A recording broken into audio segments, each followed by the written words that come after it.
Hey there, Heather, ho there, it's Jeff Cutter. Welcome you to yet another Cutter Top 10 Sports video, and we are doing the top 10 golfing joke of all time. As many of you should know that, sometimes golfers have it harder than most professional sports. I mean, you're striking a ball, you have to try to lift the ball over a bunker of sand or water or tall grass and put the ball into a small hole in the middle of the green. And of course, you're trying your hardest to play hard and all that. Sometimes golfing can just be bad for you, and sometimes it'll be good for you. But anyway, here are 10 massive chokes in history. Number 10 is Rory McIlroy's choke in 2011. Now, I did talk about the 2011 thing with Rory McIlroy when I did the emotional moments that he won the U.S. Open after choking in the Masters. This was a 4-shot lead for Rory, and he was very, very popular. And Rory looked good, but he would put up an 80, which is not that good, especially when it's a par 72. So anyway, Rory was trying to do his best and all that, but failed miserably. Number 9 is Phil Mickelson, 2006 U.S. Open. Phil the Frill, as I call him, was a great lefty, and he won the 2004 Masters, which finally gave him a title, a major. So it was the final hole of the 2006 U.S. Open. He needed a par at Winged Foot to win the Claret Jug. Win the jug. Not the Claret Jug, but the Massive Jug for the U.S. Open. Mickelson decided to take a long drive, but unfortunately he drove it way left, hit the hospitality tent, and bounced into a seemingly decent position. But Mickelson would make some tough club selections, and then he had to pitch from out off the green to win the U.S. Open, or basically to tie.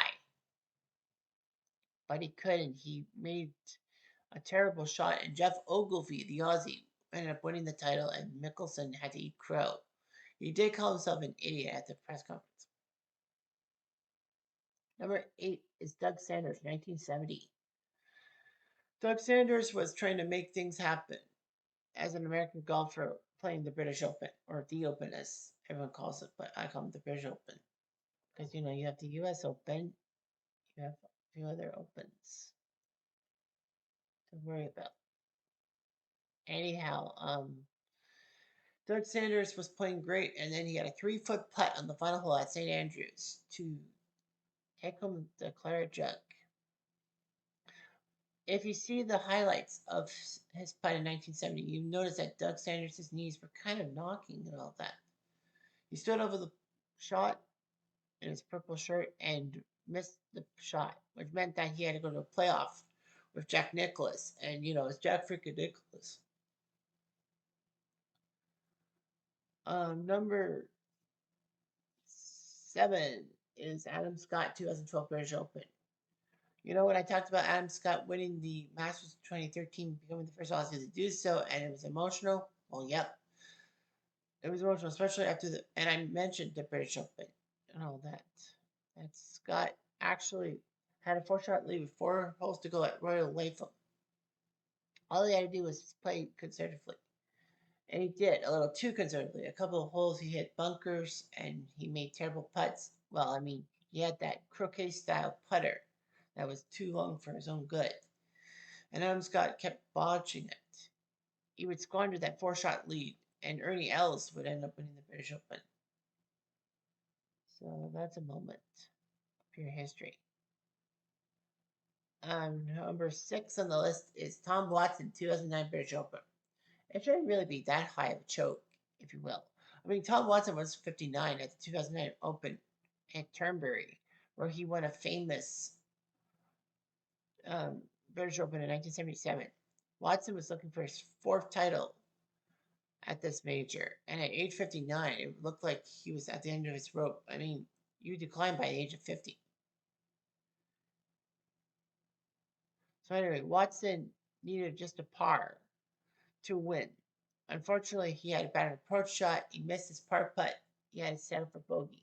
The good news was that, Watson could go to a playoff and win it that way. But the bad news is he lost the whole aggregate playoff to Stuart Sink, who sunk Tom Watson. But I mean, Tom Watson's won like 3 championships, British Open championships, and a few US Opens. At least he won a major, unlike some people. Number 5, Scott Hoke at the 1989 Masters. The Masters is always a tough place to play, but anyway, Scott Hoke had a chance. He ended up in a tie with Nick Faldo, meaning that they had to go to a playoff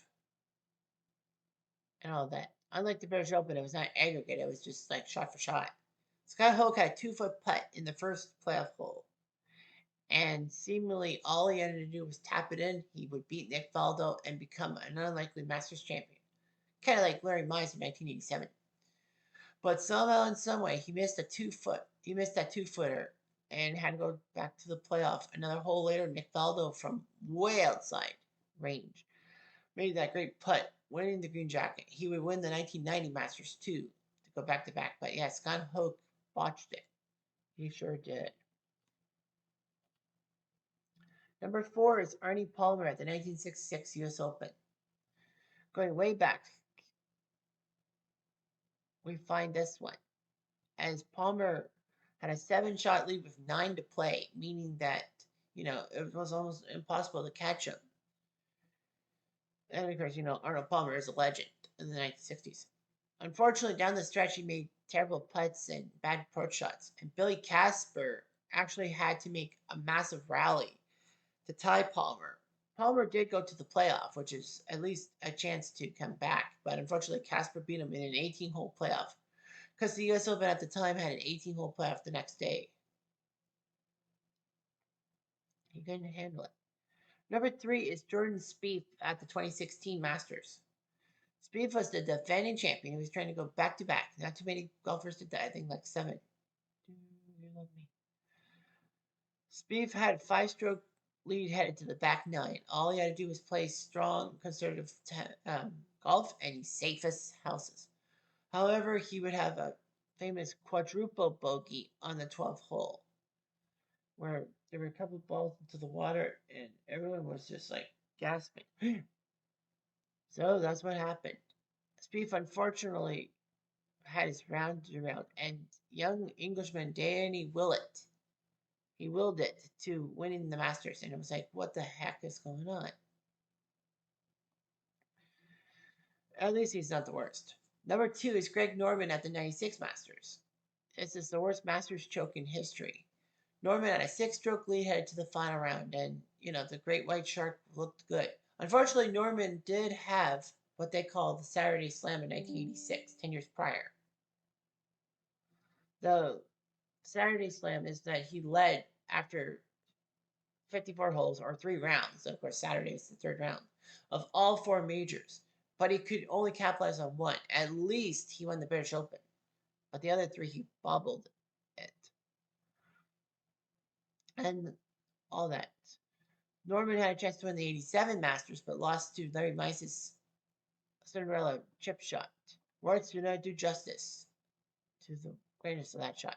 And Greg Norman ended up losing. But then in 96, he had a 6-stroke lead in the final round. All he had to do was play strong golf. Unfortunately, he had terrible drives and hit the bunkers, hit the water. And Nick Faldo actually played the round of his life. Like, Faldo could have easily faltered too, but he didn't. Faldo put up shot after shot after shot and ended up beating Norman by 5 strokes. An 11-stroke turnaround. It was just unbelievable. Norman, did he take second? I think he did.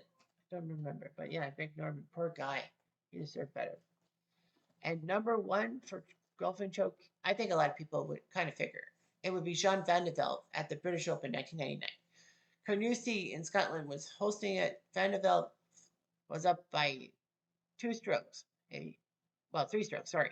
All he needed to do was double bogey or get 2 over par. Well, it was a par 4, so he needed a 6. And he could still win the title by a stroke. Somehow, in some way, Van de Velde lost it. Yeah, he had a disastrous sequence of shots. His first shot, he took out the driver. A lot of people thought he was playing it too harsh. He should play it safe. But he made it. He didn't hit the fairway, but he hit an angle that he could get out of. Steve Ryder said, "Yo, you lucky rascal." So all Vanderbilt had to do was just stay strong. But he took out a long range driver, iron, instead of playing up and over, just play it safe and get maybe a par. He went for the gusto. Unfortunately, though, it hit the grandstand and bounced back around a burn, or what we call in North America a stream. So Van de Velde took his third shot, but it flopped into the water. And then Van de Velde decided, for some strange reason, to take off his shoes and to play it from the water. But finally, cooler heads prevailed and he took the drop, meaning he lost the stroke. So on his fourth shot, he had a disaster shot. He would hit a bunker, but then he landed on the green. But he needed the putt to go in to win the championship. Unfortunately, he missed. Fortunately for him, he actually made his next putt, which was a 7, and meant that we would go to a playoff. It would be a three-way playoff with, I believe it's Justin Leonard. Yeah, Justin Leonard and Paul Lawrie, the local, because he's from Scotland.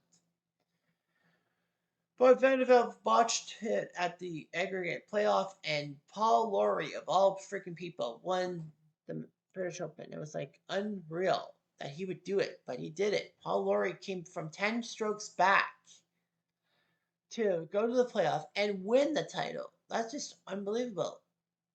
It's not just Vanderbilt's choke, it's that Paul Lawrie was back from 10 strokes in the final round. So he had to make a massive rally, and he did. And that's all there is to it. Anyway, I'm Jeff Diamond at 2.